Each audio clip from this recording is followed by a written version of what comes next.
Hola, Let's bienvenidos. go. ¿Qué, güey? Es que dije 3 y luego le di clic, güey. Esto, por favor, no lo votes. Ahí la cagué. Esto Dije sí 1, queda, 2, esto sí 3 queda, ¿eh? y luego le di el clic. No, otra vez. No, esto se queda. ¿Ya o no? Chingado. Just go, man. Just go. We're live. Okay, we're doing it live. We're doing it live. Claro. Ya está. ¿Listo? ¿Ya?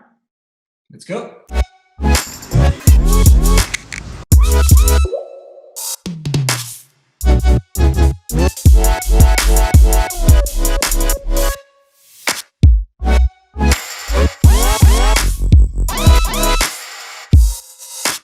Bienvenidos a otro episodio de Rosarín Bros.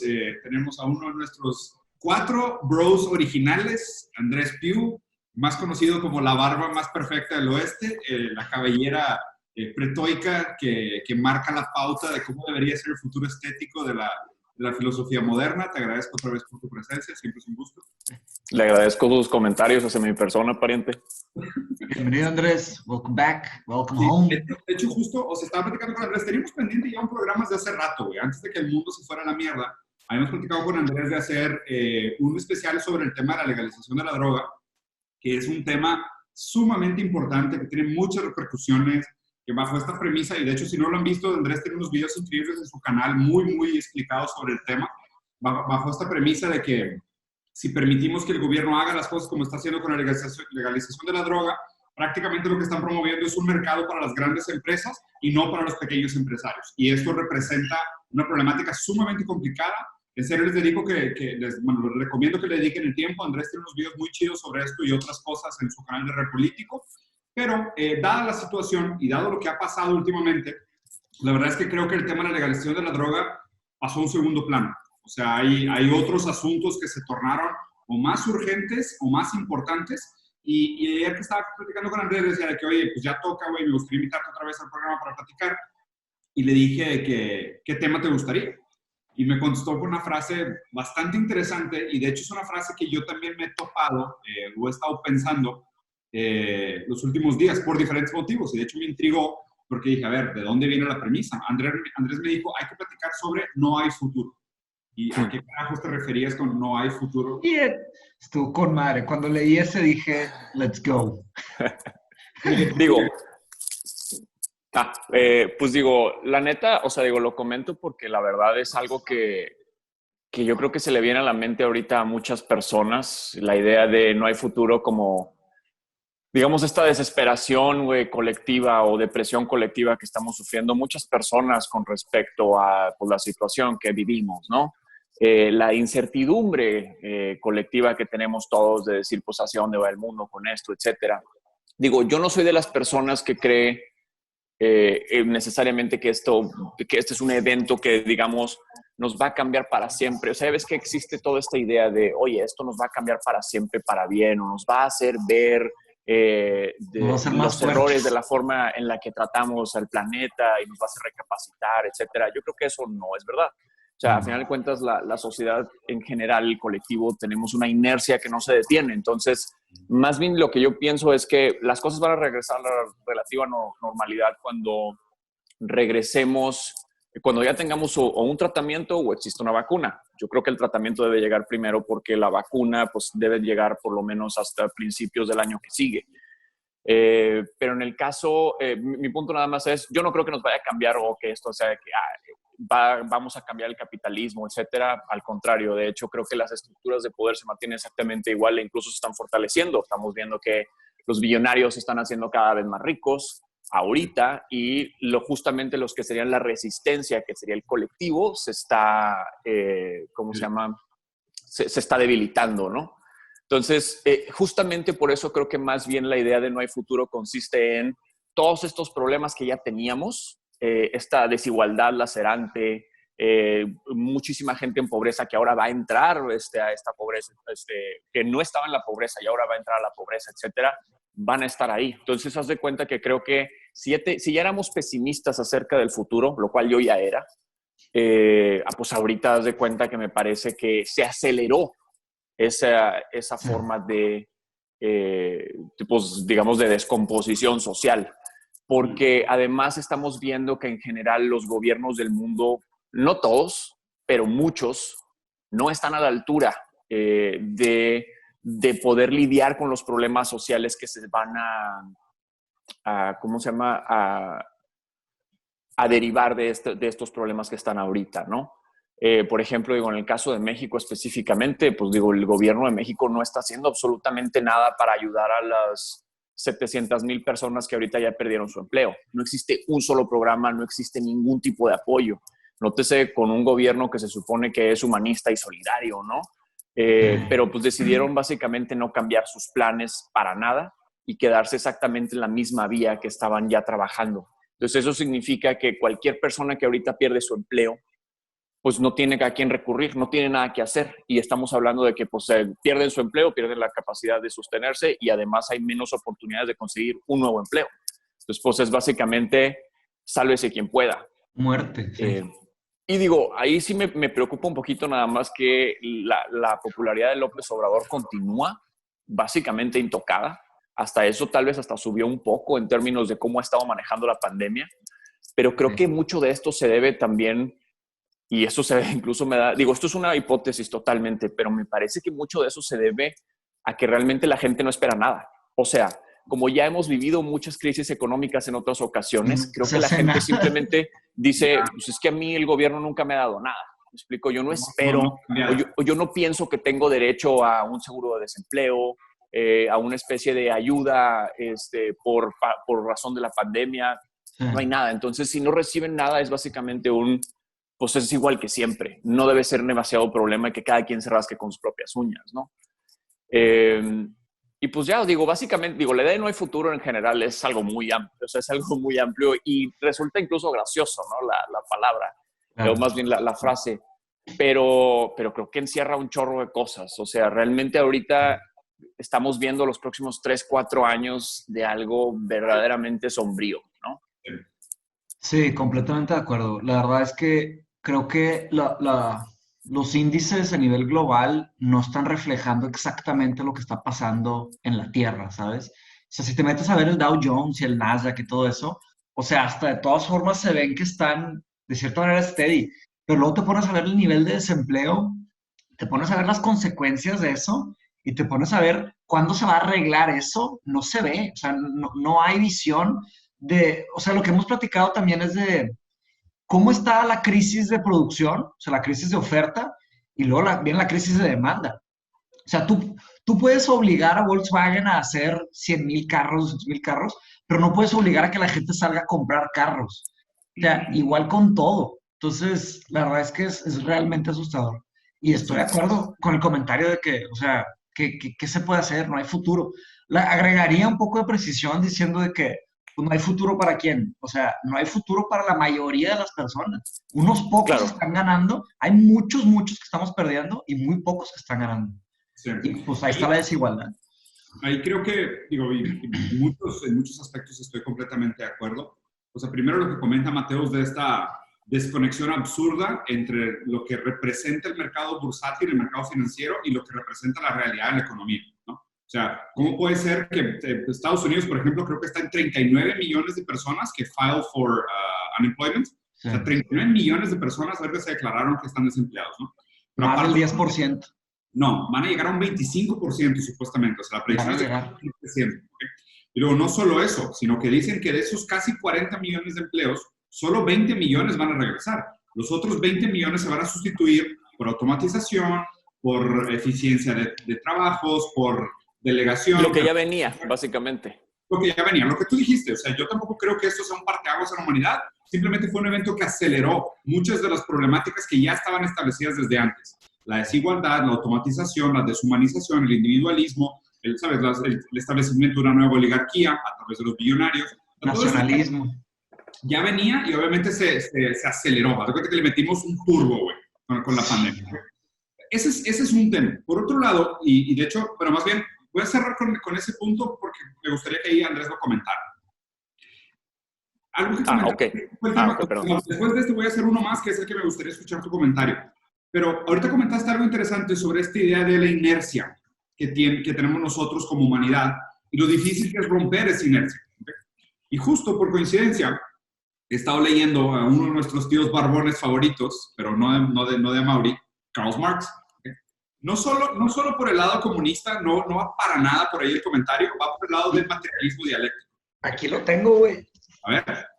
Pinche barbón hermoso, cabrón. Aquí está, güey. Hermoso barbón favorito, traidor, que le puso el cuerno a su esposa con su muchacha y tuvo un hijo ilegítimo. Era un burgués mantenido que nunca trabajó un puto día en su vida. Se murió de una enfermedad rara porque no tenía dinero para pagar sus medicinas. Pero él se dio cuenta de algo muy importante. Sí, agregó mucho valor. Comunismo. Estoy hablando del materialismo dialéctico. ¿Qué es el materialismo dialéctico? La idea anterior a Marx era la dialéctica idealista de Hegel, que es la idea de las ideas le dan forma al mundo. Nosotros pensamos cosas, nosotros cambiamos de idea a través de la interacción, del lenguaje, de la conciencia, y estas ideas le dan forma al mundo. Y Marx dijo, casi, pero al revés. El mundo material es el que le da forma a las ideas. ¿Okay? Y de hecho, a grandes rasgos, esto habla, Andrés, de lo que tú comentaste ahorita, de esta inercia, como decir, pues güey, si nosotros, por ejemplo, ayer estoy leyendo a Yanis Varoufakis sobre la historia de la economía, y explica, en el primer capítulo, empieza como Yuval Harari, güey, el tema de desarrollo, ¿no? Empieza diciendo, la economía nació con la agricultura. O sea, lo que pasó fue, nosotros empezamos de que, oye, güey, pues vamos a ser sedentarios, güey, vamos a plantar aquí para no estar pelándola encontrando comida. Y la primera vez que se hizo una plantación que sobró un poquito de trigo, tuvieron que decir, ah, cabrón, ¿cómo organizamos esta sobra productiva del trigo? Pues necesitamos ponerla en algún lugar y guardarla para después. Ok, pero ¿a quién le pertenece? Okay. Entonces necesitamos un organismo que regule el cumplimiento de los contratos sociales. Entonces empezó a formar el Estado. El Estado es el que se asegurara de que se cumplieran los contratos sociales entre la gente. ¿Okay? Pero luego necesitaban a alguien que le diera poder al Estado. O sea, ¿por qué existe un rey? ¿Y por qué un rey es más poderoso que 1000 pueblerinos? Entonces necesitamos la iglesia. Porque la iglesia fue la que le dio fuerza al Estado para que pudiera ejercer su función del cumplimiento y obligación de los contratos sociales para que la gente pudiera trabajar y administrar los excesos de producción. ¿Okay? Así nació la economía, así nació la sociedad moderna. Ahí empieza la lectura del materialismo dialéctico. Todo eso se creó en base a las necesidades de nuestra realidad. Las ideas surgen de la realidad, surgen de nuestra interacción con el mundo. ¿Okay? Entonces, ¿cómo se rompe la inercia según Marx? Con las revoluciones. La única manera que el mundo de las ideas puede tener un feedback loop con el mundo de los hechos, el mundo de hacer algo tangible, real, que detone nuevas ideas. Pues ahí tienes la Revolución Francesa, o sea, vaya. Y ahí hay una serie de cosas bien interesantes, porque justo lo que deberíamos de pensar ahorita es, y lo complicado de esto, porque donde estoy de acuerdo contigo es en este concepto de no hay un futuro, que también es una frase que creo que vale la pena analizar de diferentes ángulos, la pregunta es, ¿todavía tenemos un poder cívico? O sea, ¿todavía tenemos poder de revolución? Porque hay muchos autores que, por ejemplo, dicen de que, a ver, güey, ahorita, ¿dónde vas si te paras para manifestarte contra Amazon?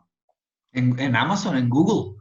Enfrente de tu compu, así todos de que, fuck you, Bezos, fuck you. O sea, no sirve de nada, ¿sabes? O sea, ¿dónde te vas a hacer manifestaciones contra Amazon? Son billones de ins and outs, bits and bytes, no hay forma, o sea, billones. La problemática de cómo se generan revoluciones ahorita es qué tanto poder de injerencia realmente tiene el pueblo como un cuarto poder, ¿sabes? Como la moral boliviana o inclusive el poder de los medios como crítica a la nueva oligarquía. ¿Qué tanta injerencia todavía tenemos para exigir, oye, cambia políticas públicas para quitar prácticas monopólicas?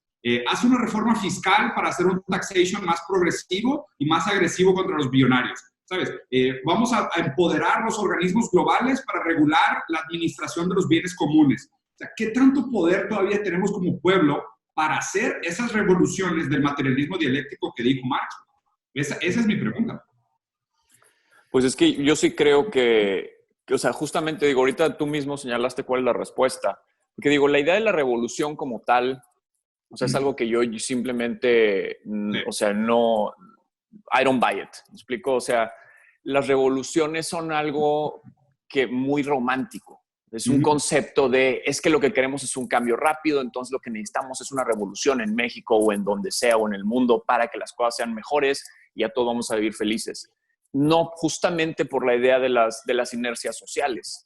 Regresándome a la idea, por ejemplo, de las inercias sociales, refiriéndome a lo que va a pasar después de la pandemia, una vez que haya o sea, porque la idea es, oye, es que este es un earth-shattering event, ¿no? O sea, cómo cambió, digamos, cómo funcionamos y demás, nos hace cuestionar cómo funciona el sistema en base a que nadie se puede detener un solo día, porque la gran mayoría de las personas vive al día, ¿no? Entonces, básicamente, cuando le pides a las personas que se queden en su casa es, muéranse de hambre o sálganse a arriesgarse, enfermarse y posiblemente morir, ¿no? Entonces, digamos que nos hace cuestionar todas estas cosas. Sin embargo, una vez que ya exista o un tratamiento o una vacuna, yo creo que la gran mayoría de las cosas van a regresar a ser exactamente iguales. O sea, la gente va a regresar a ir al cine, van a seguir a eventos masivos como conciertos. Si acaso, todavía que no haya vacuna, sino nada más un tratamiento, puede ser que en los aeropuertos te chequen la temperatura, cosas por el estilo, digamos, algunos requisitos extra para tomar un vuelo, ¿no? Tal vez un vuelo con tapabocas, cosas por el estilo. Pero eventualmente vamos a regresar a hacer exactamente lo mismo porque de hecho, pues, lo puedes ver también, muchas personas simplemente no están dispuestas a renunciar a lo que ya tenían. Por eso vemos ahorita las protestas en Estados Unidos para siquiera utilizar una máscara, ¿no? Entonces, digo, eso de entrada. También, regresándome al concepto de las revoluciones y por qué creo, o sea, no creo que simplemente, o sea, justamente porque las sociedades tenemos estas inercias, no existe un evento exclusivo que nos va a hacer cambiar la forma en la que llevamos funcionando por los últimos 15, 50, 20, 100 años o los que sean, ¿no? Por eso tampoco creo oye, se supone que el coronavirus salió de cómo estamos tratando la industria de la comida, ¿me explico? Que supuestamente salió a través de los mercados abiertos en China, donde pues hay todo tipo de animales diferentes conviviendo y se crean diferentes tipos de enfermedades, etcétera. Ahorita esos mercados ya volvieron a abrir, ¿me explico? O sea, básicamente no se aprende nada, continuamos, ¿no? Incluso en medio de la pandemia. Entonces, ese tipo de cosas yo no veo como, o sea, yo no veo la solución en una revolución. Justamente ahorita que te decía que ya había señalado la respuesta es, regresándonos, e incluso es un argumento que tú has hecho también con respecto al cambio climático. O sea, es decir, las acciones individuales no tienen un efecto sobre un problema sistémico. Entonces, ¿a qué me refiero con eso? Pues justamente entonces lo que tienes que hacer son soluciones de política pública. Entonces, ¿cómo te manifiestas en contra de Jeff Bezos? Bueno, pues empujas política pública que divida a Amazon, que ya no permita que Amazon sea el único monopolio o la única tienda a la cual se le compra. ¿Me explico? Digo, es un pedo, es un problemón y eso es parte de lo mismo también, la razón por la que la gran mayoría de las personas se frustra con la política en general porque avanza muy lento. Y sobre todo porque, pues digo, como se supone que vivimos en una democracia, pues avanza lentísimo en términos de que hay muchos que simplemente no están de acuerdo. Digo, tú lo has visto 1000 veces cuando se critican, por ejemplo, a los billonarios y sale mucha gente que simplemente tiene buenas intenciones en su cabeza, pero están programados para pensar que deben defender la riqueza de Jeff Bezos porque creen que tienen algo en común con él. Porque creen que si le echan suficientes ganas, eventualmente ellos pueden ser el siguiente Jeff Bezos, cosa que no es posible, o existe un 0.0000001% de probabilidad. Extremadamente improbable. Coach, sí se puede hacer. ¿Cómo?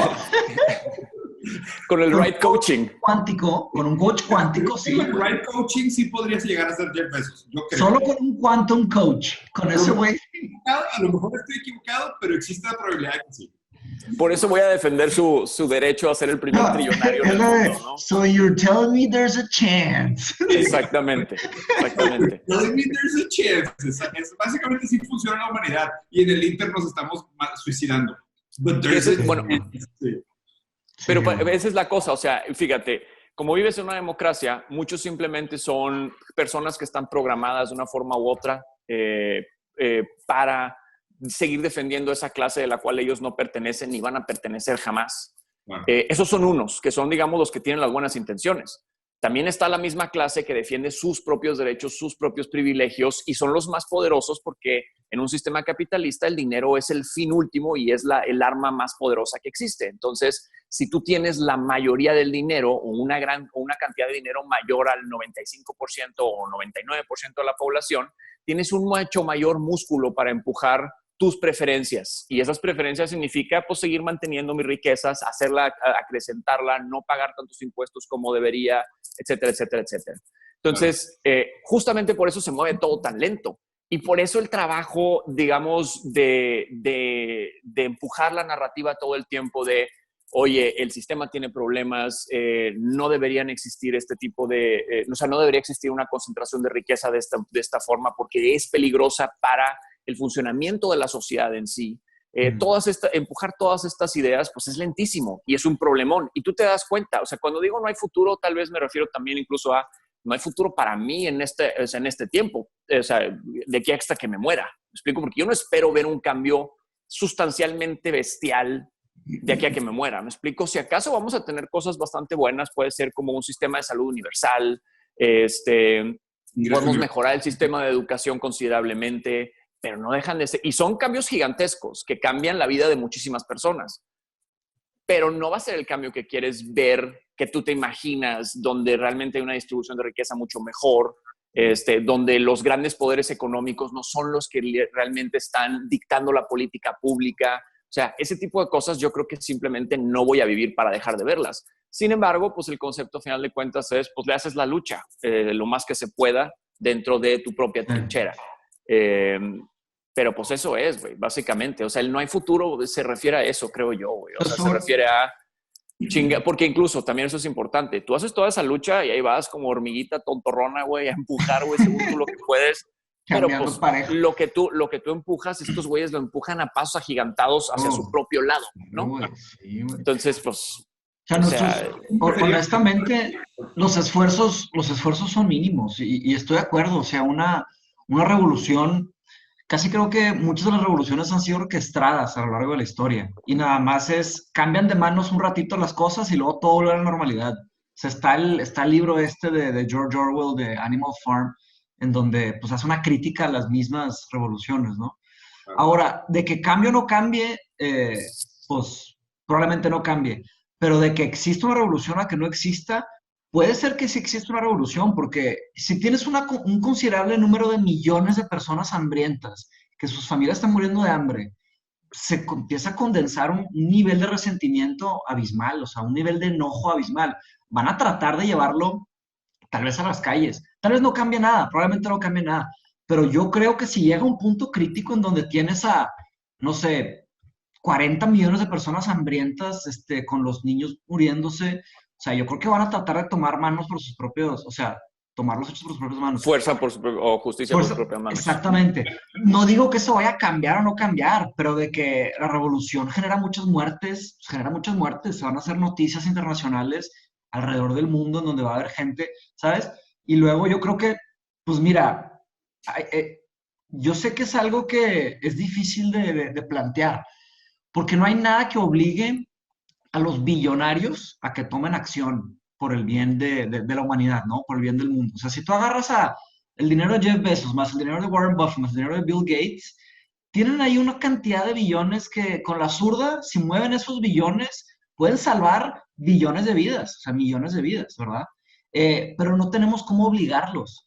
Ahora, si hay alguna forma en la que el mundo empieza a incendiarse, hay gente muriéndose, gente hambrienta, pues todos van a voltearlos a ver a ellos con una cara incómoda de que, oigan, raza, pues, ¿van a salir o no? Ahora, están los gobiernos, ¿no? Los gobiernos tienen, pues, no solo billones, tienen trillones de dólares, ¿no? Entonces ahí es cuando también se pone... Depende del gobierno, ¿verdad? Depende del gobierno. Depende del gobierno. Depende del gobierno, millones de dólares, billones de dólares o trillones. O sea, ahí tienes los presupuestos billonarios de Estados Unidos para las guerras, ¿no? Entonces, si sucede algún tipo de caos global, imagínense una revolución global. O sea, te quería preguntar. ¿Qué harían los gobiernos? ¿Sabes? O sea, se pondría en una situación bien incómoda, ¿no? Dos preguntas. Primero, el comentario. Ahorita si agarramos todo el dinero que existe en el mundo, le quitamos todo el dinero a toda la población del mundo, los dejamos a todos en cero. los ponemos en una cuenta de banco y lo dividimos de manera igual entre todos los habitantes de la Tierra, nos tocaría a todo el mundo $32,000. ¿Alguien escuchado ese dato? No, pero está muy bueno. Sí. O sea, tú agarras toda la lana del mundo, o sea, las fortunas de Jeff Bezos y los centavos de los africanos que hacen trading con piedritas, agarras toda esa lana, la concentras en una cuenta con blockchain y después dices dividir entre 7.8 billones y se lo mandas a todos los habitantes de la Tierra, a todo el mundo le tocan $32,000. Sí. Claro que es, o sea, es un... Ok, o sea, hay complicaciones abismales para ese comentario. Que no resuelve nada. Sí, exacto. O sea, es la administración. El problema es la administración del dinero, no el uso. Y en 2 años, básicamente los que eran billonarios van a ser volver billonarios. O sea, si los sistemas que permiten el monopolio y la acumulación obscena de capital siguen existiendo, casi todas las medidas y acciones individuales o pequeñas no le hacen ni cosquillas a lo que dice Andrés, que es esta idea de la inercia, de la dirección del sistema. O sea, las grandes reglas que permitieron la acumulación de capital en un primer momento. ¿Okay? Entonces, en ese sentido, y ahora, o sea, no me quiero desviar tanto por ahí, porque básicamente la decisión a la que llegamos, la conclusión a la que llegamos es, pues sí necesitamos un cambio sistémico, está muy cabrón de hacerlo, porque el poder que tiene la masa crítica de los pobres de rebelarse contra los ricos cada vez es menos ingerente, porque cada vez es más, el capitalismo se volvió una máquina de transformar revoluciones en crecimiento. O sea, es de que, están bien jodidos, están bien mal, pobrecitos, mira, aquí te vendo un sistema de no sé qué chingados. Entonces, es de que compra más, endeúdate más y sigue con lo mismo. Sí, la economía de las guerras también, ¿no? Que destruían todo y luego reconstruían y financiaban todo. Claro, pues está muy cabrón. O sea, realmente yo creo que de las pocas revoluciones reales que han existido últimamente fue la primavera árabe. O sea, que eso sí, yo creo que sí es un hecho revolucionario lo suficientemente grande para considerarse. Y pudiera decirse que lo que está pasando ahorita en Latinoamérica es un tipo de primavera latinoamericana. O sea, hay algunos politólogos que están llamándole primavera latinoamericana. ¿Y cuál es ese? ¿Me puedes explicar un poquito más de ese fenómeno de la primavera latinoamericana? No, la latinoamericana. La primavera latinoamericana es esta como, por ejemplo, las protestas de Chile, las protestas de Argentina, las protestas de Brasil. En su momento también cuando fue lo de AMLO también en México. ¿Sabes? Pero a grandes rasgos, o sea, el problema es la dirección que se le da a las protestas y qué es lo que busca la protesta. Sí. Y Lacan lo decía muy bien. El problema de los manifestantes es que piden un nuevo amo y eso consiguen. Pero no cambia nada. O sea, es lo que decía Orwell. O sea, cambia la persona que está en el poder. La persona que está en el poder sigue con un discurso demagogo populista diciendo ahora sí los voy a ayudar. Y básicamente se beneficia a sí mismo, se mete el juego político, las grandes empresas usan el poder del lobby para realmente empujar sus intereses y su dirección, y el pueblo que cree que ahora está representado por un nuevo líder que los va a proteger, resulta defraudado como siempre. ¿Okay? Esto es a grandes rasgos. A diferencia de la primavera árabe fue un movimiento más democrático, o sea, que estableció el sistema demócrata en muchos países árabes. Aquí, básicamente, lo que se le llama la primavera latinoamericana es como una restitución de la democracia. Por ejemplo, Brasil va para otro impeachment. Es, creo, tercero seguido. O sea, es el tercero de Brasil. Sí, fue Dilma, Temer y probablemente Bolsonaro. Brasil va para su tercer presidente seguido que no va a acabar su mandato por impeachment. O sea, eso habla de un poder muy grande de pueblo. ¿Sabes? O sea, el hecho de que se ejerza esa presión, quieras o no, a lo mejor está fondeada por el partido de oposición, lo que tú quieras. Pero el peor es que también esto habla de, o sea, ya se turnaron los dos lados 3 veces la pelota y se meten el pie. Ya no se dejan legislar, cabrón. O sea, esto también es bien interesante en el análisis de a dónde apuntan los modelos políticos representativos. Porque es, oye, ya el modelo económico es tan urgente, o sea, los modelos de transacción ya son tan rápidos y los ciclos económicos ya son tan rápidos que muchos de esos ciclos políticos antiguos de 4 o 6 años ya no hacen sentido. O sea, obviamente hacen sentido desde toda la teoría política y cómo funciona la democracia, que hace un verbo de sentido. Las cosas toman tiempo, cabrón, en democracia, porque hay que juntarnos, hay que deliberar, hay que decidir la mejor opción, hay que estudiar. Pero el peor es que la economía y la presión que ejerce la fuerza económica ya es tan grande que sale más barato decir, no, métele el pie a este cabrón, sácalo, güey, y vamos a meterle lana para meter al nuestro. Y luego cuando ponemos al nuestro, el otro bando dice, no, métele el pie, sácalo, güey, gástate todo el dinero con fake news y métele noticias y métele el pie, sácalo para meter el nuestro. O sea, Y aquí, de nuevo, el gran dilema de nuestra generación es capitalismo contra democracia. O sea, las velocidades son muy distintas, el objetivo al que apuntan son muy distintos, los mecanismos están muy correlacionados. O sea, obviamente no puedes hacer política si no tienes dinero, porque no puedes hacer campaña, no puedes tener awareness, no puedes ganar títulos y ni siquiera puedes ejercer la política como se debería. La política necesita dinero. El problema es que el dinero no es gratis. El dinero siempre viene con una petición y alguna promesa después. Entonces, ahorita es sumamente difícil decir las políticas públicas son nuestro mejor aliado para frenar el crecimiento o la oligarquía que se está estableciendo a través del monopolio capitalista. Y pues no, porque realmente el capitalismo es el que está hoy marcando la pauta de la política, completamente. Entonces... Pero es que no vas a, o sea, digo, ahí hay muchas cosas, güey, porque no puedes, o sea, ahorita si dices, o sea, claro, el capitalismo es el que marca el camino de todo, porque pues es el sistema rector de absolutamente todo, o sea, es el sistema en el que funcionamos. Pero la realidad es que el capitalismo no se va a ir a ningún lado. O sea, el capitalismo, el punto es, ¿qué capitalismo quieres? Yo creo que, o sea, digo, yo soy honesto, a mí el capitalismo, o sea, digo, pues evidentemente no me encanta y creo que, o sea, me encantaría que existieran sistemas que pudieran, que ahorita fueran, digamos, políticamente rentables para poder hacerle una competencia al capitalismo.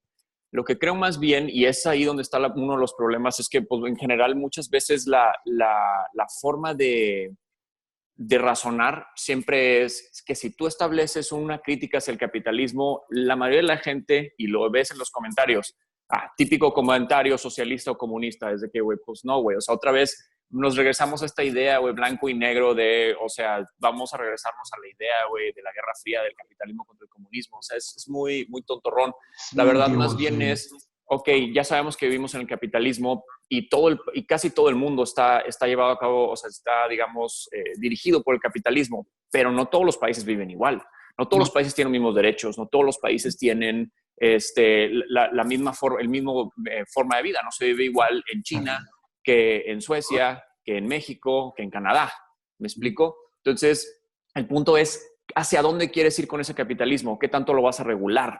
Y digo, ahí sí yo te diría al revés. O sea, justamente la política pública lo que hace es, ¿cómo se llama? Dirigir ese capitalismo hacia dónde debe ir. E incluso limitarlo también. En el concepto, por ejemplo, ahorita que dices, digo, Mateo hizo el comentario de, oye, tienes la fortuna de Jeff Bezos, Warren Buffett y Bill Gates, pero no tenemos cómo obligarlos a que entreguen algo de su fortuna. Sí se tiene. Eso se llama wealth tax. O sea, les pones un impuesto a su riqueza y les quitas un pedacito bastante gordo de riqueza para fondear X, Y o Z cosa que funcione para el resto de la población. Porque, por ejemplo, si hablamos de revoluciones, justamente, ¿cuál es el principio? ¿Cuáles son los principios rectores de esa revolución? Porque eso también depende mucho de la idiosincrasia de la sociedad. Aquí ahorita, si sale la gente, y digo, a mí, por ejemplo, me preocupa considerablemente el futuro de México, refiriéndome a el siguiente presidente. Porque este presidente, la verdad, por lo menos, en seguridad pública, yo estoy 90% seguro de que va a fracasar, porque está haciendo todo mal. Está entregándole, o sea, sigue haciendo... muy objetivo. No, es que o sea, es real. La verdad es que no hay cómo defenderlo, no hay cómo defenderlo, claro. En seguridad pública está haciendo todo mal. O sea, está entregando... O sea, hay un 10% de posibilidad de que le vaya bien, aunque haga todo mal. Es que el 10% lo doy porque pues no soy dueño de la verdad absoluta, ¿verdad? O sea, lo digo en base a mi apreciación personal. Sí. Yo estoy 90% seguro dándome el 10% de que seguramente me puedo equivocar. Pero tienes mucho conocimiento político. O sea, si tienes un punto de vista educado. O sea, sí puedes... Lo que comento aquí nada más es, o sea, le está entregando muchísimo poder a los militares. Los militares ya tienen demasiado poder. Dicen algunos que la diferencia es que no les está entregando poder político. Digo, a mí eso se me hace una locura porque si les estás entregando tanto presupuesto, evidentemente también va acompañado de poder político, porque además López Obrador se la pasa hablando bien de los militares todo el tiempo. Entonces, eso ha hecho justamente que la aprobación de los militares aumente en los ojos de la población.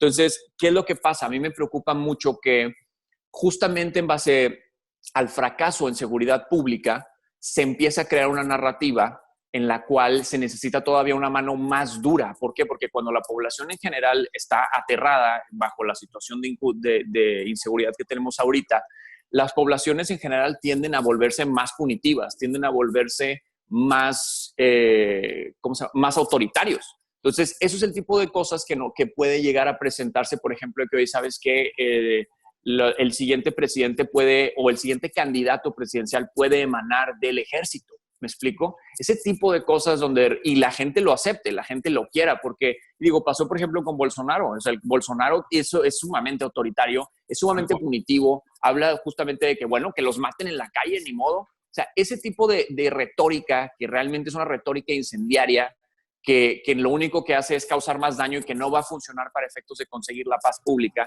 es a donde creo que puede llegar a llevarse la situación nada actual. Nada más sobre el tema de taxing the wealth, o sea, para ser más preciso con mi comentario, o sea, fue injusto decir, no los podemos obligar. Yo me refería a libre albedrío, o sea, no hay forma de intervenir en que ellos donen ese dinero.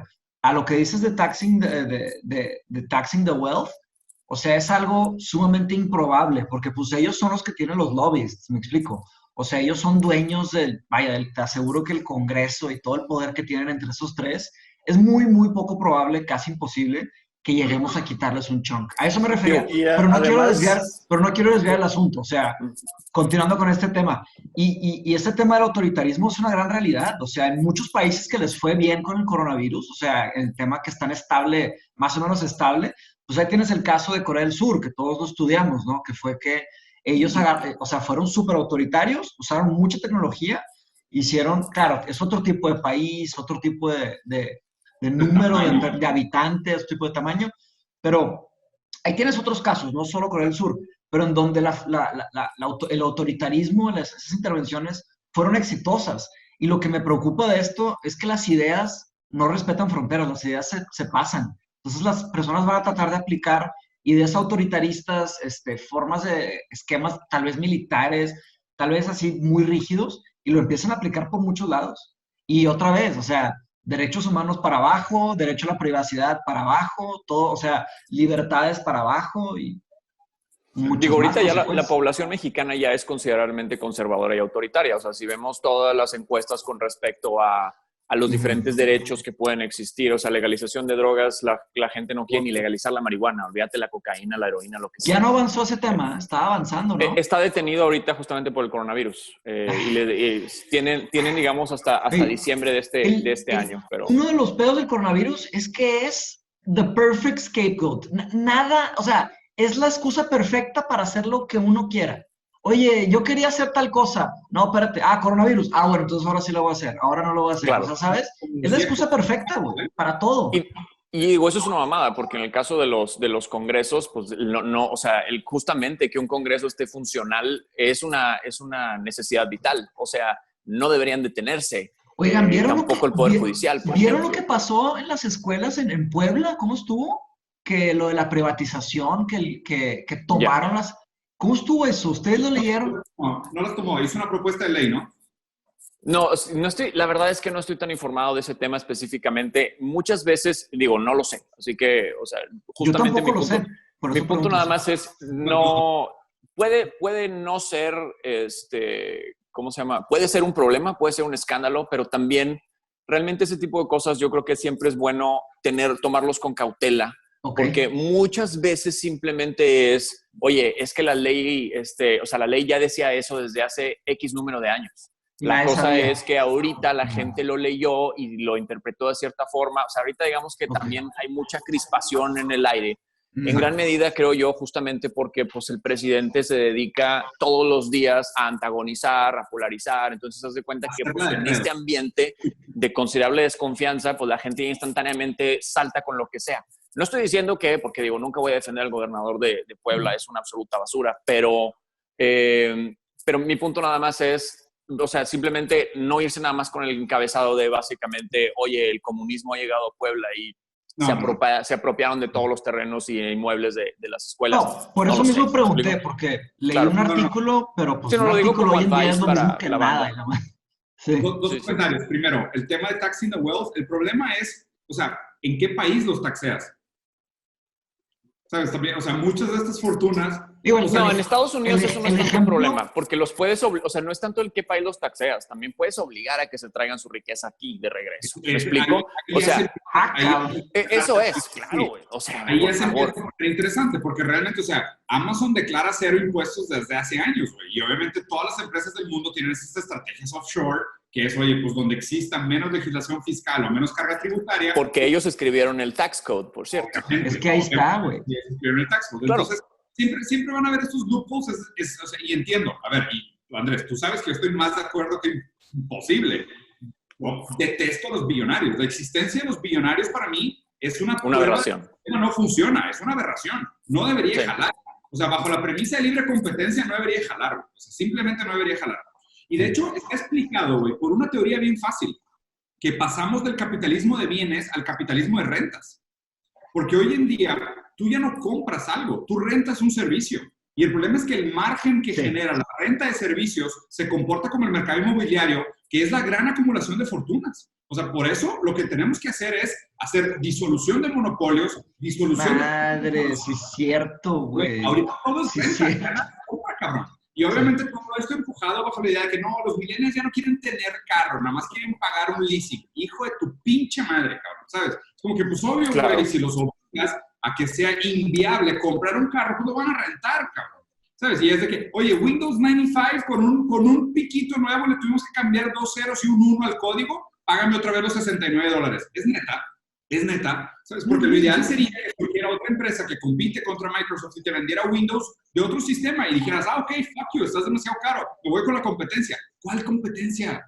There's no such thing. O sea, esta idea del libre mercado que se regula a través de la competencia es una basura mentirosísima. Sí. Pero, claro, lo que sí quiero decir, lo que comentaste ahorita, y de hecho concuerdo contigo y me preocupa muchísimo, porque esto también lo dijo Marx sobre el materialismo dialéctico.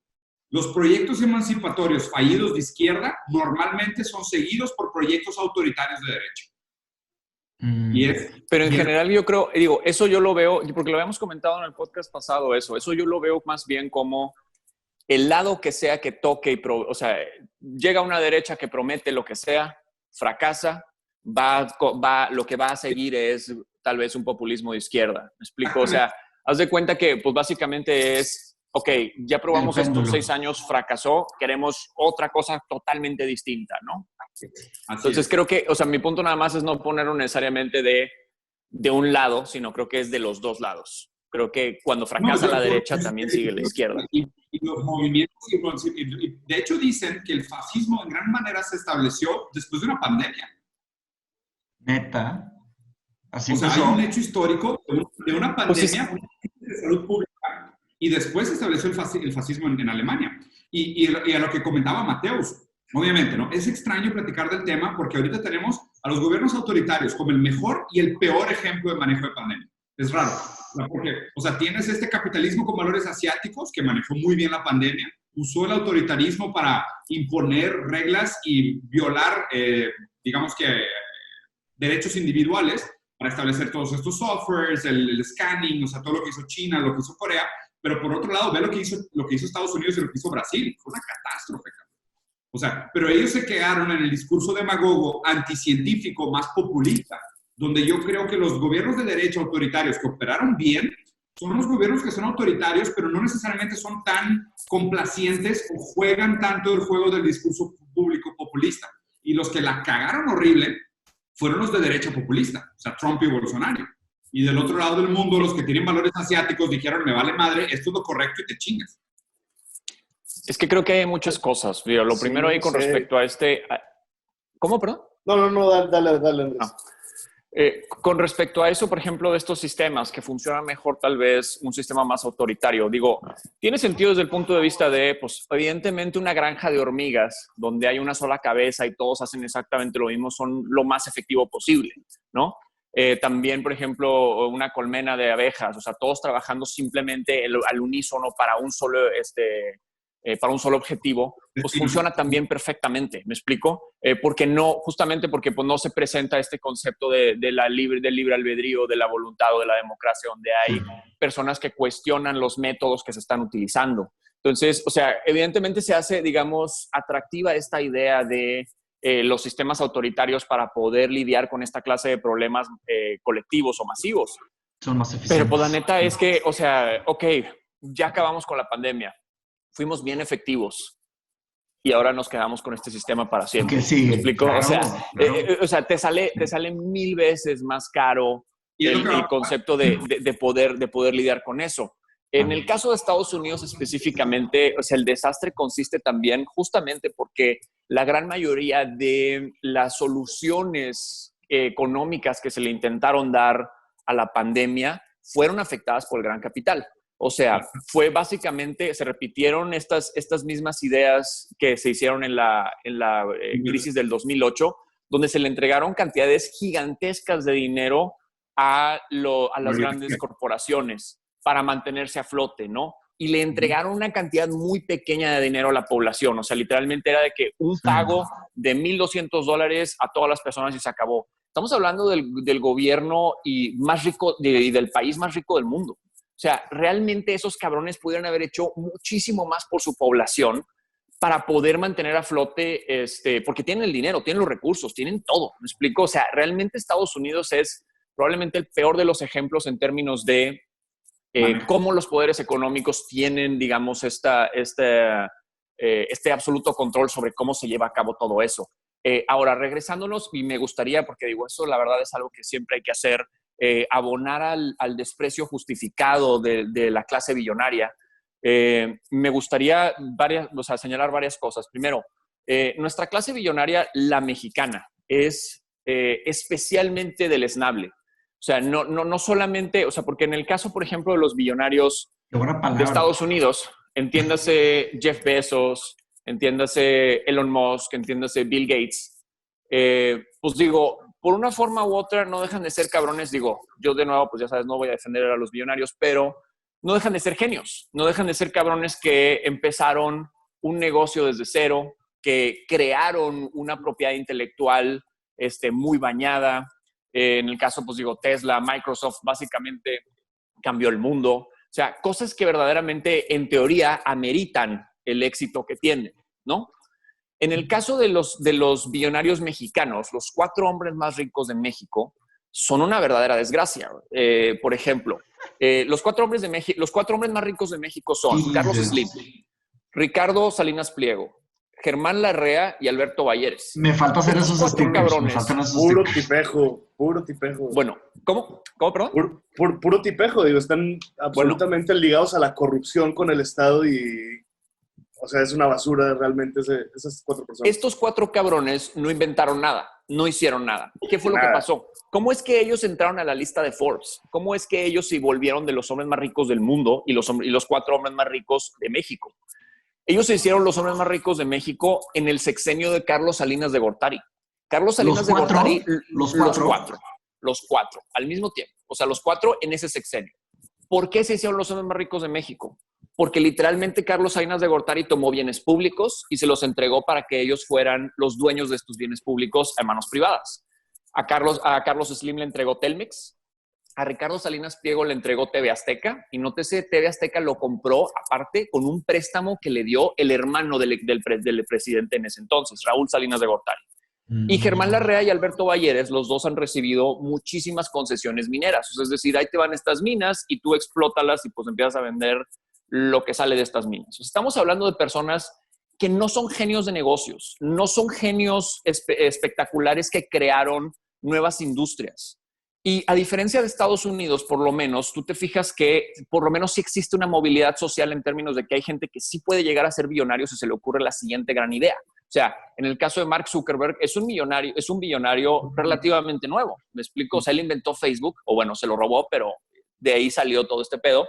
Sí, claro que ya estaba en Harvard y ya era familia judía, sí. O sea, ya tenía... O sea, pero de todas formas, o sea, digo, ahí está Elon Musk con PayPal y luego Tesla y SpaceX, etcétera. Sí, o sea, mi punto es, hay una movilidad social que viene a través de la creación de unas nuevas ideas. En el caso de la riqueza de los billonarios mexicanos, no. O sea, es literalmente una riqueza porque te regalaron concesiones del gobierno. ¿Me explico? O sea, literalmente obtuviste toda esa riqueza a través de obtener la riqueza a través del gobierno. Y nótese, aquí no hay una movilidad social. Aquí los 4 hombres más ricos de México siguen siendo exactamente los mismos desde 1996 hasta el día de hoy. Entonces, eso para empezar es un problema gigantesco. Pero aquí hay muchos más. Hay un poquito más de billonarios. Hay una página... no, sí. Yo te estoy hablando de, digamos, de estos 4 principales. Específicamente de ellos, porque digo, la quinta es una mujer que se apellida Aramburu Zavala, etcétera. O sea, digo, hay una herramienta que les recomiendo mucho ahí en Forbes. Nada más hay que dar un par de clics que te enseña un mapa y una línea de tiempo. Entonces tú puedes ver cuántos billonarios había en cada país a través del tiempo. Y es impresionante lo que pasa en China, por ejemplo, y en México aumentan poquitos. O sea, es muy poco el cambio de billonarios. Ahorita los encuentros se los comparto. Pero bueno, súper aumentó. La mayoría van a estar siempre ligados a concesiones del gobierno y de bienes públicos. Y es verdaderamente un modelo. Y la lista se disparó en el sexenio de Carlos Salinas de Gortari. Pero aquí lo que me gustaría señalar es esto, porque, o sea, justamente cuando conocemos la historia de estos 4 cabrones, por ejemplo, que son 4 cabrones que literalmente obtuvieron toda su riqueza solamente a través de una concesión gubernamental, y que llevan los últimos 25 años del país, los últimos 25 años mamándose toda esta riqueza, justamente ahorita es cuando yo volteo a ver y digo, a ver, nos encontramos en una crisis histórica. ¿Por qué chingados estos güeyes no se ponen la del Puebla una vez en su vida y pueden voltear y hacer uso de toda esa riqueza y todos esos recursos para por lo menos aminorar considerablemente el golpe económico que representa? ¿A qué me refiero? Y digo, voy a dar unos ejemplos que no quiere decir que esa es la respuesta, pero es más bien para ejemplificar la cantidad de poder que ellos tienen y cómo lo podrían utilizar para el bien de la banda. Por ejemplo, imagínate Carlos Slim. Oye, justamente todo este tiempo que nos pidieron, guárdense sus casas. Quédense en sus casas, por favor, porque pues, lo que queremos es evitar que el sistema de salud colapse. ¿Qué es lo que pudo haber hecho Carlos Slim? Imagínate que Carlos Slim hubiera salido a decir, oigan, ahorita que México necesita quedarse en su casa y necesita estar conectado más que nunca, lo que vamos a hacer es que vamos a entregar 2 meses gratis a todos los usuarios de Telcel. No les vamos a cobrar el celular los próximos 2 meses. Eso quiere decir que todos los que tengan ahorita un Telcel van a tener internet gratis van a tener internet y telefonía gratis para que te puedas quedar en tu casa. O sea, digamos que es parte de la aportación que queremos dar. ¿Le costaría mucho dinero? Evidentemente. ¿Perdería dinero? Sin duda. ¿Pero seguiría siendo el hombre más rico de México? Sí. Seguiría siendo el hombre más rico de México y por un chingo. En el caso de Ricardo Salinas Pliego, por ejemplo, en el caso de Ricardo Salinas Pliego, él es dueño de Electra, él es dueño de Banco Azteca, es dueño de TV Azteca. Entonces, imagínate que, por ejemplo, él hubiera decidido salir y decir, justamente en base a todo el apoyo que nos ha dado la población mexicana a lo largo de todos estos años, lo que vamos a hacer es que no vamos a cobrar comisiones a las remesas que mandan desde Estados Unidos durante los próximos 2 meses de la pandemia o el siguiente mes o lo que sea. Imagínate, o sea, en esa clase de cosas que haces son cambios verdaderamente gigantescos, porque el caso de las remesas, por ejemplo, es uno de los ingresos más grandes que tiene el país. Entonces, si tú le dejas de cobrar comisiones a la banda por recibir las remesas, quiere decir que la gente en general va a recibir muchísimo más dinero y lo va a tener para poderlo gastar en la economía. Entonces, estás literalmente haciendo uso de tus herramientas y de tu poder para el bien de la banda. Y además, lo peor de todo es que te sirve de PR. O sea, si tú haces eso, la cosa sería de que no mames, qué hombre tan generoso. Qué hombre tan generoso que se puso la del Puebla jalaría a su favor. Todos lo necesitábamos. Horrible. Y Salinas... O sea, qué horrible que estemos llegando a estos puntos donde las soluciones suenan como limosnas. No, pero ese es el punto. O sea, digo, yo soy el primero en decirte, güey, o sea, nada de esto, o sea, todo esto es filantropía. Nada de esto sustituye el cambio verdadero. La responsabilidad del Estado, no solamente de encargarse de estas cosas, sino también de poner esos impuestos. Pero es importante poner el dedo en esas cosas porque no solamente por el hecho de que no, dame esta limosna o no, que digo, no es una limosna, les costaría considerable cantidad de su riqueza. De todas formas, seguirían siendo ultra mega millonarios, ¿no? Pero mi punto es este nada más. El señalarlo también pone el dedo, digamos, en mira estos cabrones, todo lo que podrían hacer. Mira todo lo que se han estado mamando todos estos años.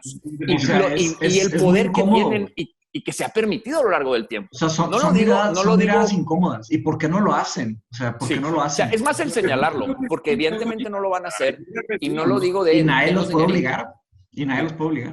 Dos cosas que quería comentar. Primero, o sea, creo que, y sí, obviamente, güey, de hecho creo que es un análisis bien interesante el que haces de decir, o sea, ve la diferencia entre los billonarios que están típicamente en el spotlight, cómo se comportan, y muchos otros billonarios, y la manera como se enriquecieron. Y seguro si nos fuéramos a África, a ver los billonarios de África, debe haber unas putas historias.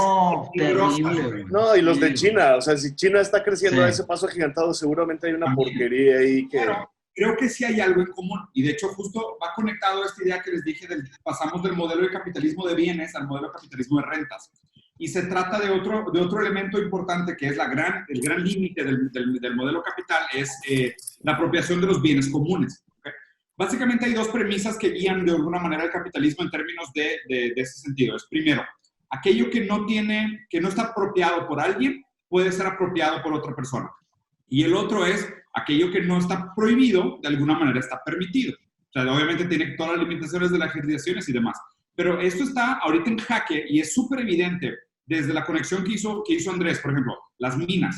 Si el gobierno te da el derecho de explotar las minas, tú agarras eso, que es un bien público, que le pertenecería al Estado, y tú le sacas un provecho grosero, güey, le sacas todo el profit del mundo.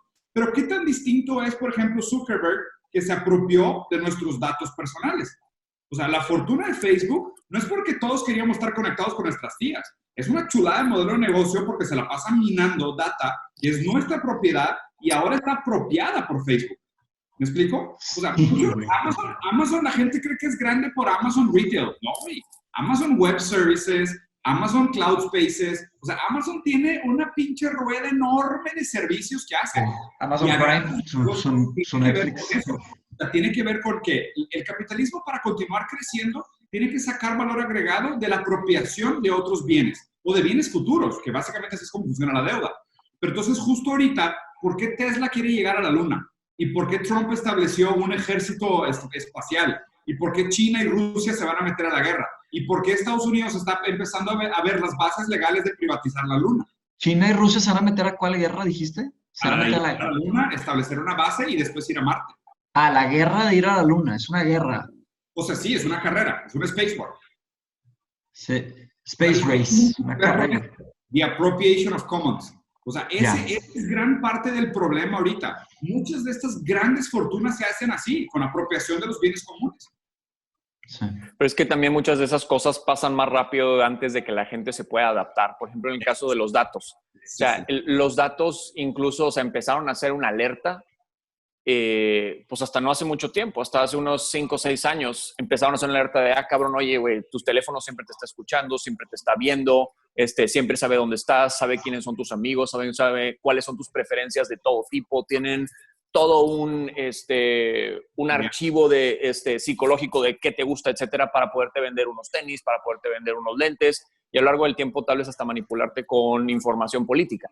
O sea, pero eso se volvió, digamos, se volvió una alerta hasta hace muy poco tiempo. Entonces, apenas en lo que puede empezar a adaptarse un sistema democrático donde la gente empieza a decir, oye, esto es un problema, esto no, etcétera. Digo, por ejemplo, específicamente el uso de los datos personales, o sea, del Big Data para fines políticos, yo nunca he visto en ningún lado que siquiera alguien abogue porque sea prohibido. Eso es algo que yo llevo diciendo desde hace un chorro de tiempo y yo no he visto ni siquiera a Bernie Sanders, ¿me explico? Es que ahí hay un problema filosófico, o sea, se llama The Problem of Intangible Property. Intangible property es diferente que intellectual property, por ejemplo. Intellectual property es propiedad intelectual. Intangible property es propiedad intangible, ¿no? ¿Qué significa propiedad intangible? Por ejemplo, si yo muevo mis manos así, aquí, ¿quién es dueño de ese movimiento de manos en ese punto del tiempo y del espacio? En teoría yo soy el que hice eso, las manos son mías. Pero si hay un software que la cámara detecta motion sensors en la casa de millones de personas, la cámara y el software que está haciendo eso automáticamente se apropia de esa propiedad intangible. Ahora, se les ocurrió una manera de monetizar eso. O sea, están monetizando cualquier tipo minúsculo de movimiento, de actitud, de behavior, de impulso, de instinto, de emoción, sazonabilidades, están monetizando todo eso. Y no nos damos cuenta que, pero es también porque es es algo permitido. Ajá, claro, es completamente permitido. Porque tenemos pero ese es el error. Pero fíjense lo difícil que es. Lo difícil es luchar por el derecho a ser dueño de los movimientos de mi mano. O sea, pero no se me hace... O sea, pero no se me hace que tenga que ser tan, ¿cómo se llama? Tan abstracto. Claro, o sea, digo, tú eres dueño de tu perfil psicológico, ¿me explico? Pero, o sea, de toda la información que pones allá afuera, o deberías, más bien. El ejemplo que usé es específicamente abstracto adrede, porque a ese nivel está llegando. Pero, por ejemplo, si manejas de tu casa el súper, es algo mucho más, ¿sabes? O sea, ¿quién es dueño de esa información? Entiendo Entonces, también es el tema de las sanguijuelas, ¿no? De cuántos puntos de adquisición de datos están sobre nosotros a lo largo de nuestras vidas. Entiendo lo que plantea Mateus. O sea, el problema es que, o sea, cuando tú tratas de hacer una propuesta de política pública para regular este tipo de cosas, vamos a suponer, ok, tú no puedes usar mis datos personales para enriquecimiento, ¿ok? Este podría ser una premisa que seguramente está muy mal planteada. Entonces pero lo dices que en el ámbito digital o en cualquier ámbito. No, en cualquier ámbito. No puedes usar mis datos, o sea, no puedes usar conclusiones sacadas de mis comportamientos y mis actos para después venderlos. Entonces, ¿qué? Entonces, ¿yo no puedo hacer estudios de mercado? O sea, pero no es lo mismo, no es lo mismo. Pero por ejemplo, sentimiento. Porque es como también decir, entonces no puedo hacer encuestas. No, por eso, güey. No es lo mismo medir. Los estudios de mercado en el sentido de observación. Imagínate que yo voy a un restaurante y observo cómo la gente... Y observas, ya. Y le vendo... Pero es diferente porque no está personalizado. Esa es la gran diferencia. No, yo creo que... Estás estudiando cómo se comporta el colectivo. ¿Me explico? Pero no sabes cómo se comporta el individuo. O sea, no sabes, a Andrés le gustan estos tenis, Andrés es una persona que tiende a X, Y o Z. ¿Sí me explico? Es una gran diferencia. La otra diferencia es la escala. O sea, una cosa digo, con Big Data, la otra diferencia es la escala. O sea, el sheer number of scale. Acuérdate que con Big Data las cosas cambian si es de que 100 o 100 millones o 100 billones. O sea, cambian mucho las reglas del juego. Si observas a 20 personas o a 20 billones de personas, ¿sabes? O sea, es como que un tantititito, ¿qué duele más? ¿Que te encajen un cuchillo o que le encajen un cuchillititito a un billón de personas? O sea, es más difícil meterse a las leyes en eso. El ejemplo que tú pusiste, o sea, de cuenta, entonces dices, no, pues la diferencia es que no es personalizado. Entonces, si yo voy a observar el comportamiento de Andrés en un restaurante, yo no le puedo vender una marca los insights sobre el comportamiento de Andrés. Puedes tratar de que conocí un vato, o sea, no debería. Y no he estado espiando. Eso es un muy buen punto. O sea, básicamente la distinción es que tú puedes hacer, entonces permitirías el Big Data continúe, pero sin información individual. O sea, sin información personalizada. Ese es el punto. Deja un loophole demasiado grande, güey. Porque eso ya no es Big Data. Gente como Andrés se comporta generalmente de esta manera. ¿Ahí sí está bien? Es que sigue, o sea, mira, te lo voy a poner en el ejemplo político, por ejemplo.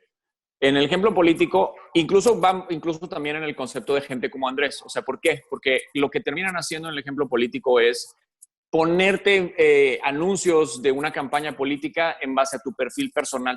Oye, a esta persona le interesa la legalización de las drogas, a esta persona le interesa las libertades individuales, lo que sea. Vamos entonces a ponerle específicamente estos anuncios para él.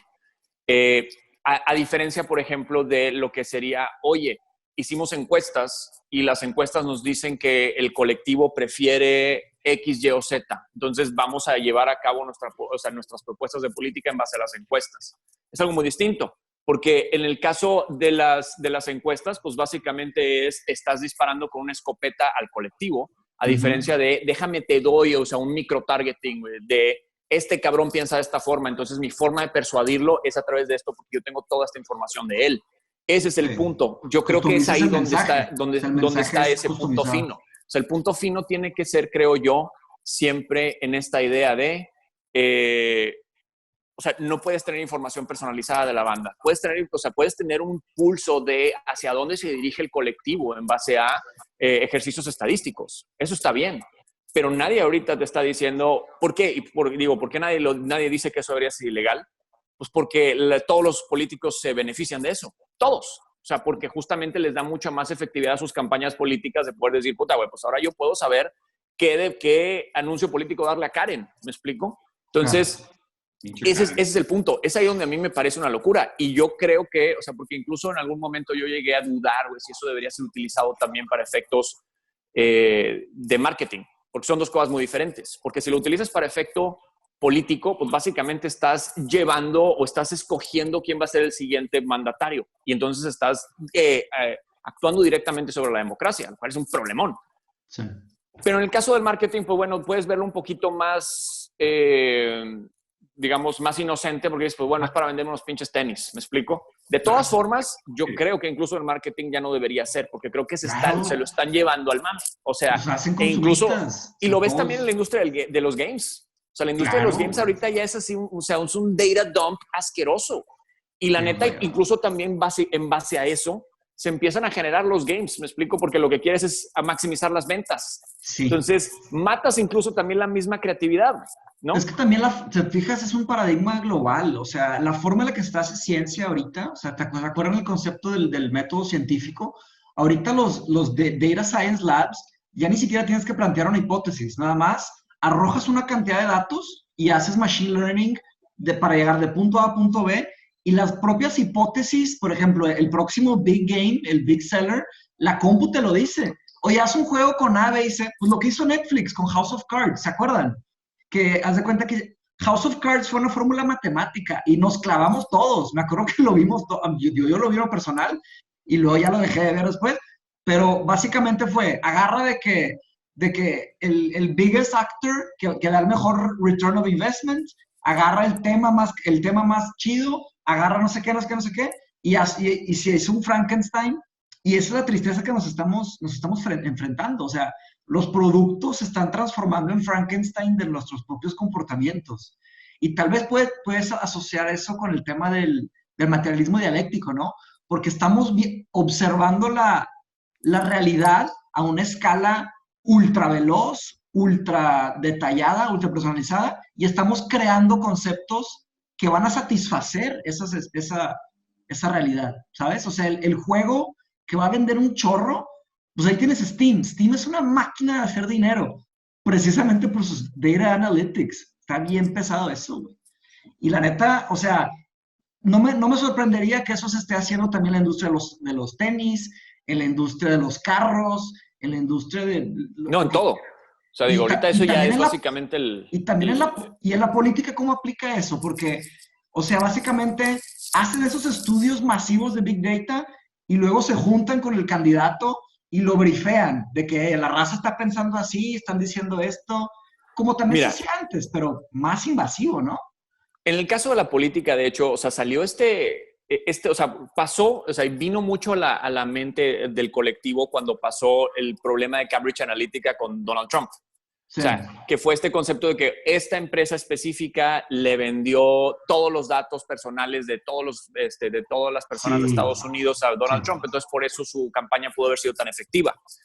Eso, la neta, eso es algo que vino a la atención del colectivo, así como que no mames que eso se puede. Y pero ya se hacía con Obama, ¿no? Obama también ya se hacía desde Obama. Obama ya lo hacía, y de hecho ese es el punto, y eso es una super mamada, porque, y es parte también de que te das cuenta que incluso los mismos que tenían los datos, tal vez incluso no le daban el valor, porque cuando lo hizo la campaña de Obama en el 2008, y o sea, hay documentos que aceptan que ellos lo hicieron porque incluso lo que estaban haciendo era, digamos, compartir su propia estrategia, diciendo, mira, esto es lo que hicimos.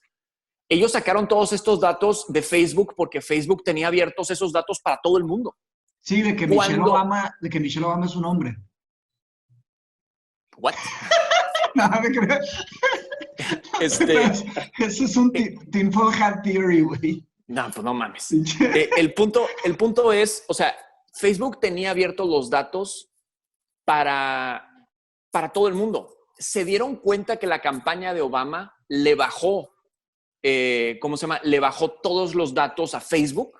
Facebook se dio cuenta y lo que hizo entonces fue cerrarlos. instantáneamente porque fue que, ay, cabrón, nos acaban de bajar los datos de 300 millones de personas. Digo, bueno, en ese momento eran 300 millones, pero tú que eran 100 millones de usuarios de Facebook. Con un más jueguito, ¿no? Con una encuestita. No. Lo del juego fue o sea, porque fue el truco que utilizó Cambridge Analytica. Ya. En este caso específico era que la base de datos de Facebook estaba abierta. Estaba frágil. La madre. Entonces, pero no tenían en mente que alguien lo iba a usar. Pero ese es mi punto. O sea, incluso los mismos dueños de esos datos en ese entonces, que era Facebook, no necesariamente le daban ese valor porque no los tenían protegidos de esa forma. Los protegieron después de que se los bajaron porque era de que la campaña vio y dijo, cabrón, esto es open source, pues déjame los bajo. Cuando se dan cuenta fue que qué chingados y ya los cierran. Y ya por eso cuando lo hizo Cambridge Analytica fue un problema para Facebook porque era, oye, cabrón, se supone que los deberías tener protegidos. ¿Me explico? Pero pues muchísima banda no sabe que Obama ya lo había hecho. ¿Ustedes vieron el episodio de Dark Mirror, de Black Mirror, mezclé dos series, de, ¿cómo se llama? Smithereens. ¿Sí lo viste, Diego? ¿Tú lo viste, Andrés? Tendrías que describirlo. Descríbelo para saber si... Sí, claro. Es de la última temporada, que la neta fueron 3 episodios. Creo que 2 fueron una basura. En general estuvo mala, obviamente, pero Smithereens tuvo una premisa interesante. Básicamente... exacto, que es como un Twitter/Facebook. Y hay un dilema ético de un tema de un asesinato y del tema de la invasión de datos, que si vaya, no quiero quemar el episodio, pero tiene que ver con eso. Básicamente, puta madre, ya no puedo decir lo que iba a decir sin quemar el episodio. Si lo quieren ver, sálganse. Honestamente, me vale madre. Me van a llegar death threats a mi casa por haber hecho esto, pero pues ni pedos. Básicamente, al final, logran hablar con Mark Zuckerberg, el que es el equivalente. Dueño, el equivalente, que es el vato de That 70 Shows, Eric. Pero bueno, básicamente hablan con el vato y el vato les dice de que yo no quería hacer todo lo que pasó, o sea, se me salió de control, empezaron a entrar board members. Mi pregunta a ustedes es, ¿ustedes creen que Zuckerberg tenga esa forma de verlo? O sea, que se le fue.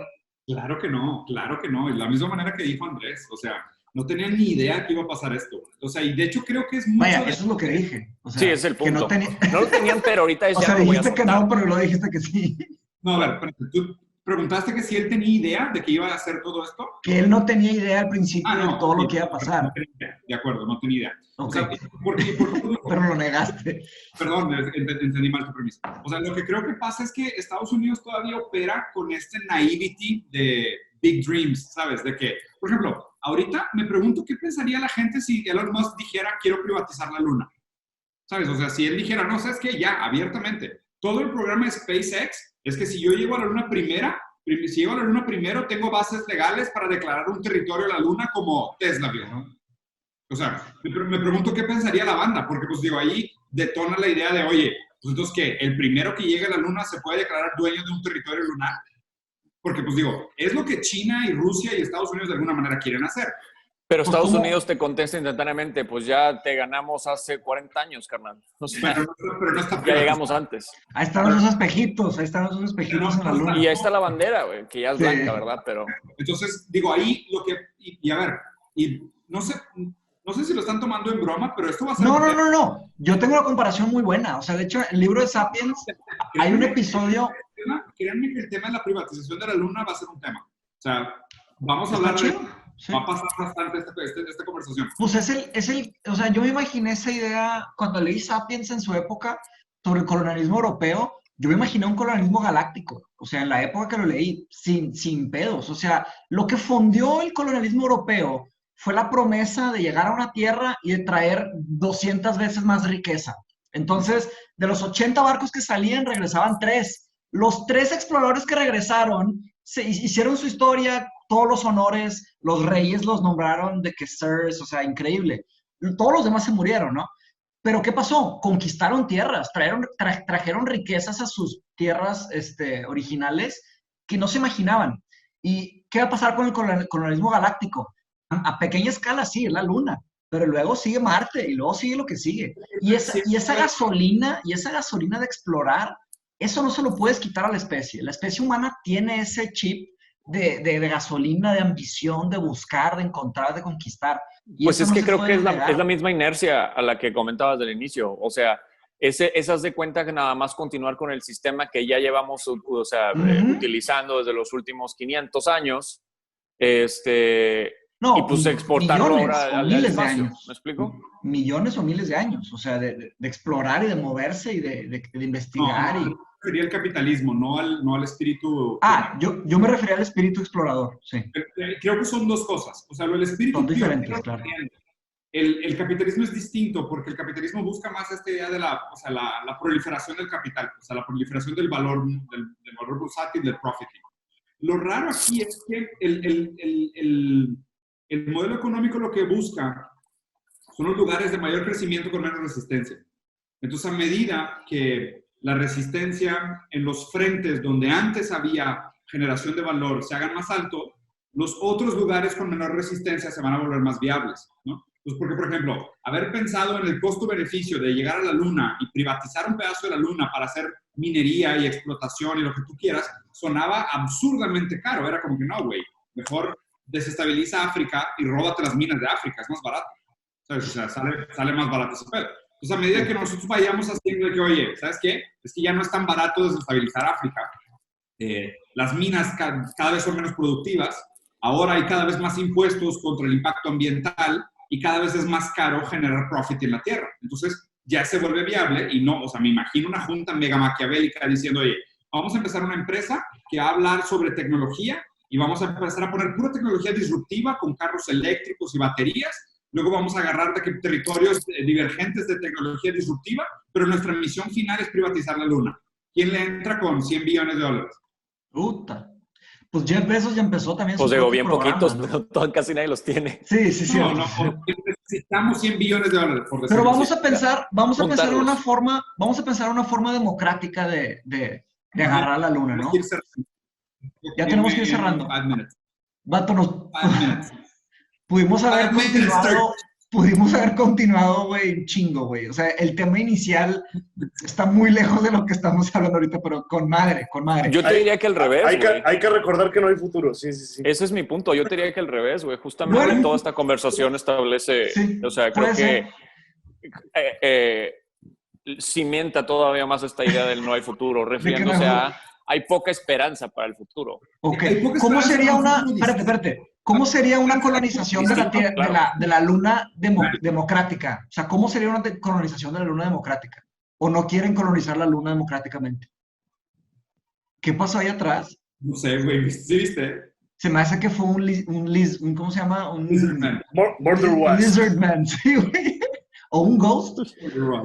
Bueno. ¿Cómo sería democráticamente la privatización de la Luna? No privatización, no uso la palabra privatización. Colonización democrática, una democratización global de la Luna.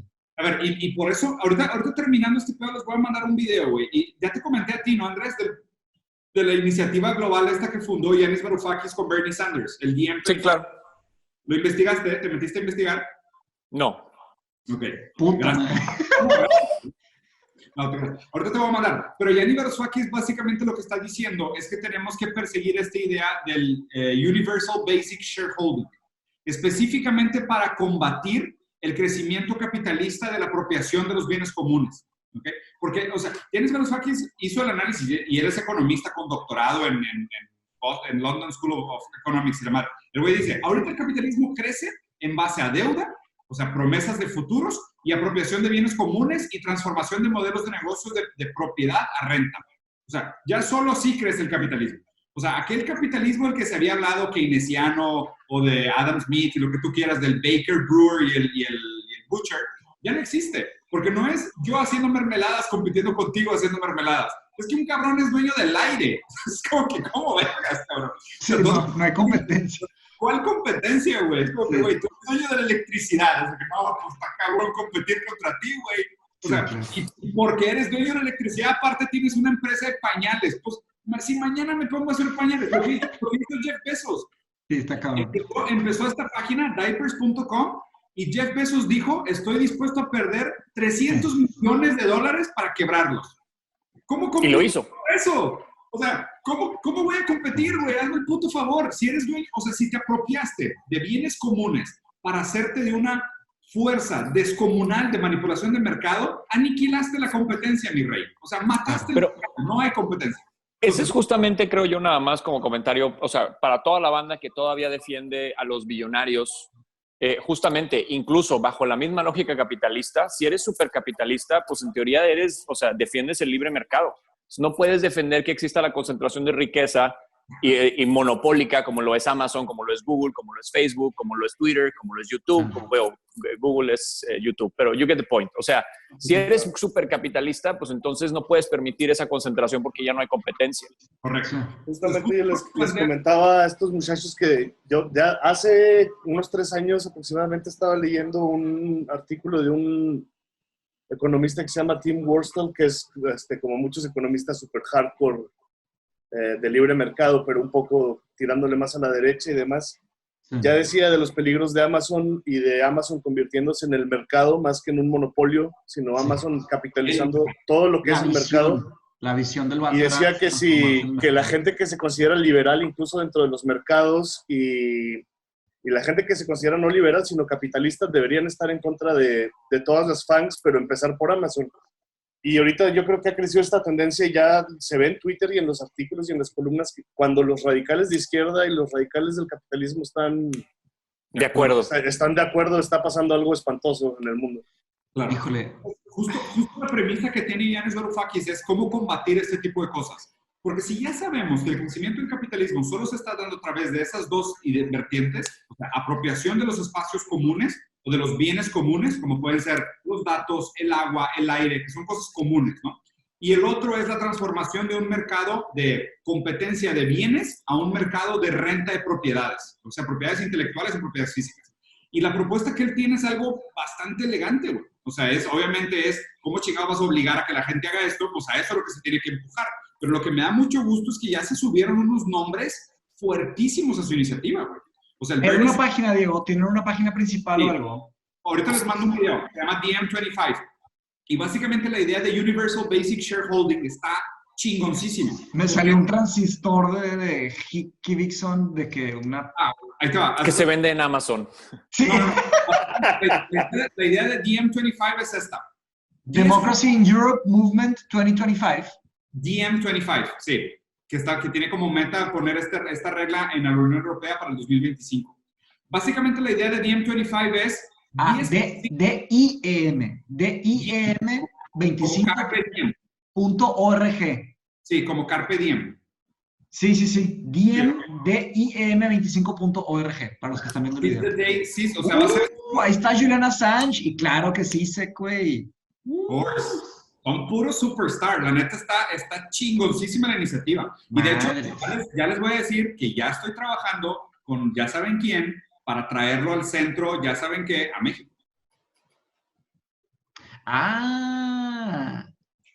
Damn. ¿Reviviste me estoy juntando con ellos todos los miércoles, Mateos. Y ya les dije, güey, o sea... ¿Reviviste este pedo? Sí.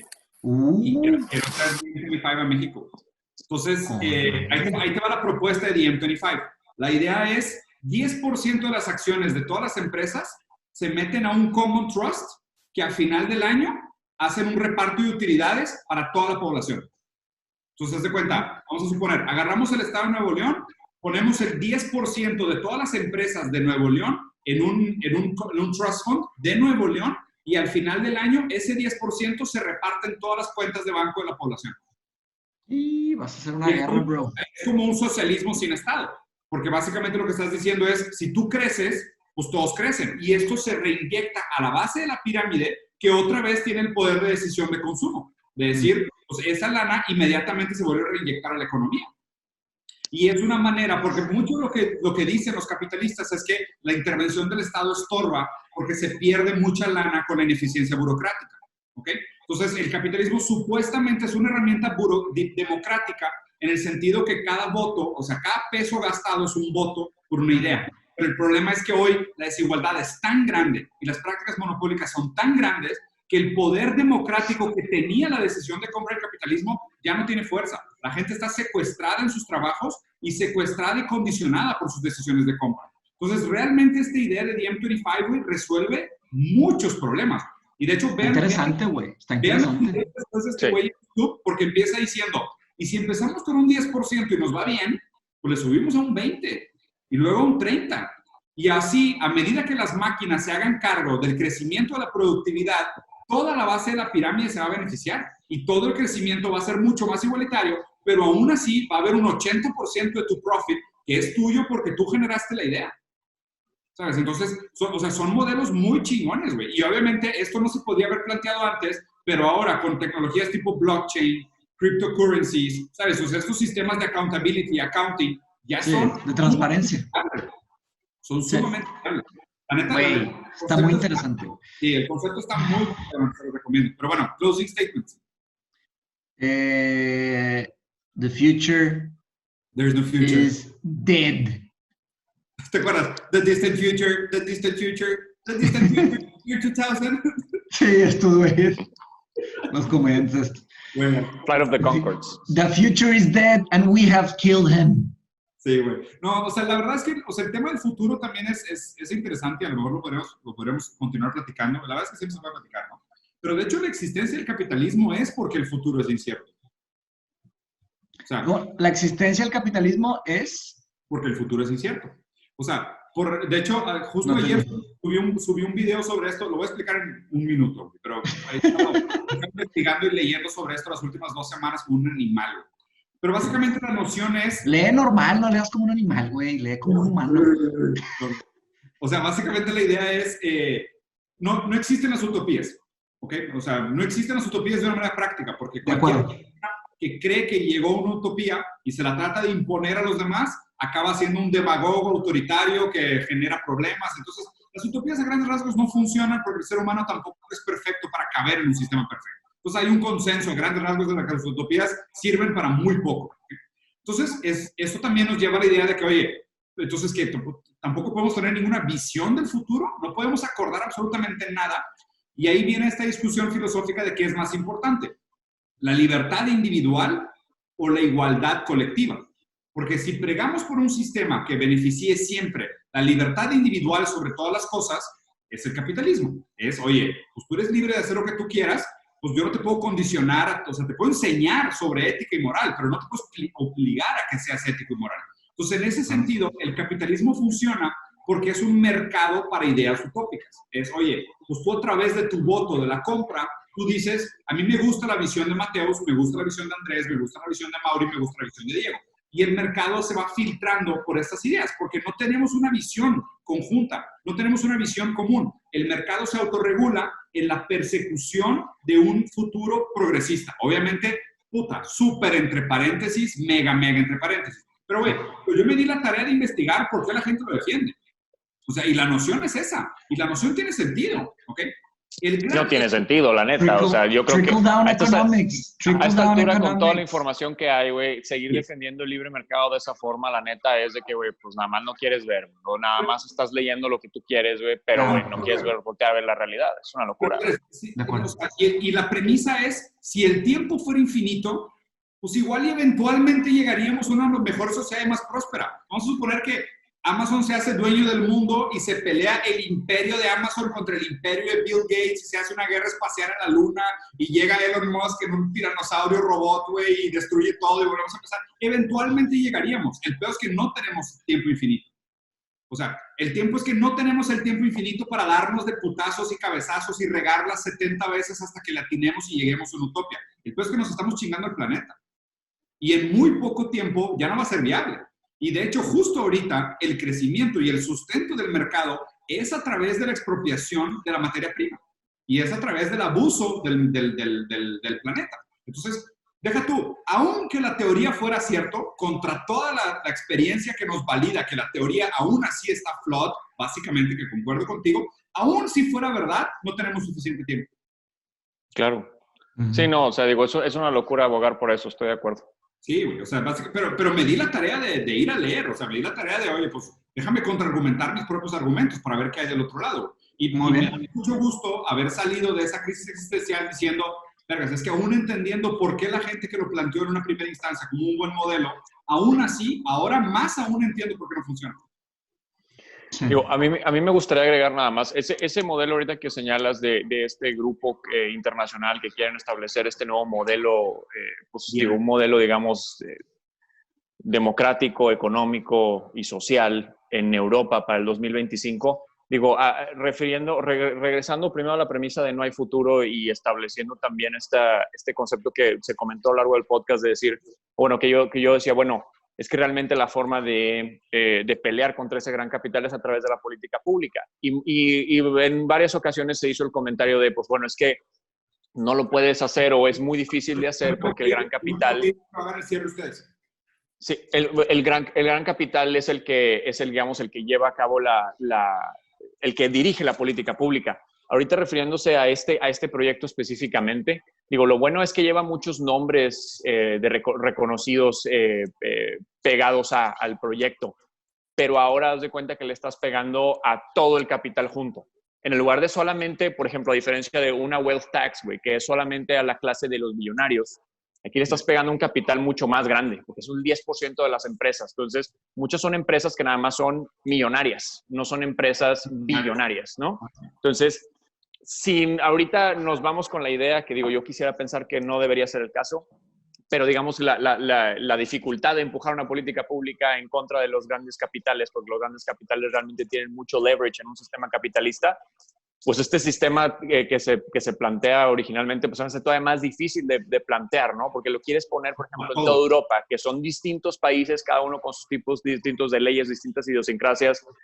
Siempre, o sea, cuando empezó la Unión Europea se decía que eran un gigante económico, pero un enano político, porque realmente es muy difícil, o sea, digo, y me lo decían en España, por ejemplo. Está fragmentado. Pues es que yo tengo más en común con ustedes de México que con un cabrón de Finlandia, güey, con un cabrón de Suecia, ¿me explico? O sea, es muy difícil realmente llevar a cabo ideas políticas. Empatizar. Entonces, el empujar, por ejemplo, que el 10% de todas las empresas de Europa den el 10% del dinero que reciben para redistribuirlo en toda la sociedad europea, digo, suena increíble y me encanta la idea, pero creo que es todavía más difícil de lograr. Pero pausa. Un concepto como wealth tax, Diego, por el estilo.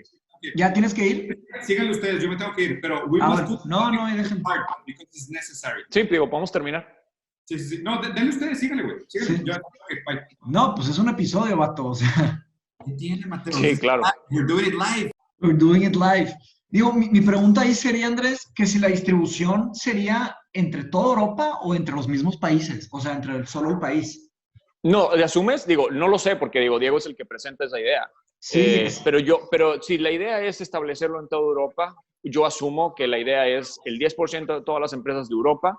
Entonces, si son todas las empresas de Europa, pues también van a querer esa distribución en sus países de origen, ¿no? Sí, ahí estoy de acuerdo. Es muy problemático eso. O sea, si la distribución es solo en el país, pues ahí sí, pero si es una distribución equitativa a nivel Europa, ahí sí está súper problemático. Y pedírselo a todas las empresas, o sea, pedírselo a una todas. empresa de Suecia, a una empresa de España, a una empresa de, pues, digo, no sé, o sea, se me hace bastante complejo. Sí. Pero bueno, digo, la idea a final de cuentas siempre es empujar pues las ideas utópicas, porque pues lo que quieres a final de cuentas es, ok, chance no se va a lograr, güey, pero podemos llegar, güey, al 50%, al 30%, al 70% de llegar a cumplir esto que estamos buscando, pues bueno, y siempre tienes que llegar a pedir lo más posible, para que cuando llegue el momento de la negociación, pues por lo menos te quedes en un justo medio. Claro, o sea, vaya, estoy de acuerdo en el sentido de que las formas perfectas sirven para llegar a lo más cercano que podamos a un lugar mejor. O sea, ni siquiera digo la perfección, porque pues no, ¿verdad? No, pero sí no hay tal cosa, ¿no? Lo que me molesta y que quería preguntar, pues a los dos, a Mauri, para que le entres también, ¿qué opinan ustedes de cuando, o sea, del tema de futuriar? O sea, ¿hay una responsabilidad en las personas que hablan del futuro?